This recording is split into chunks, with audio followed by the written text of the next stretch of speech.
David Licauco handa ng ligawan ang babaeng ito, sino siya ating kilalanin.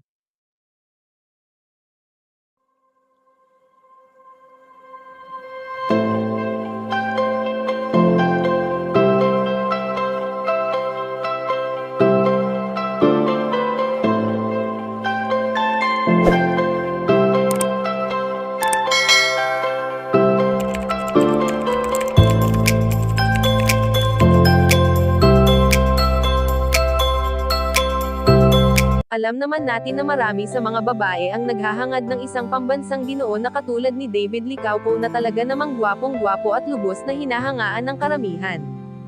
Sa pagiging magkatambal nga ng Barda ay hindi naiiwasan na marami ang naiinggit kay Binibini Barbie Forteza, dahil sa palagi nitong nakakasama ang binata sa lahat ng bagay.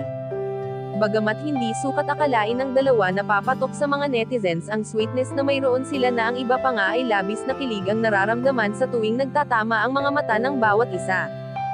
Hindi naman lingid sa ating kaalaman na marami ang humihiling na sana ay magkatuluyan na sa totoong buhay sina David Licauco at Barbie Forteza na ngayon nga ay pareho silang nagpo-focus ngayon sa kanilang mga goal sa buhay. Samantala ayon sa aming impormasyon na nakalap na handa ng ligawan di umano ni Ginoo David Licauco ang kanyang binibini na si Barbie Forteza sa naging latest interview nito. Sa usaping ito nga ay lubos na ikinasaya ito ng mga Barda fans, ngunit ito ay wala pang kasiguraduhan kung kailan mangyayari basta ang mahalaga lamang sa kanila ngayon ay ang nakakapagbigay inspirasyon sila sa mga taga-suporta. Kung dumating man ang panahon na magkatuluyan ang Barda, ay nakakatiyak naman ang lahat na mas mamahalin pa nila ang isa't isa.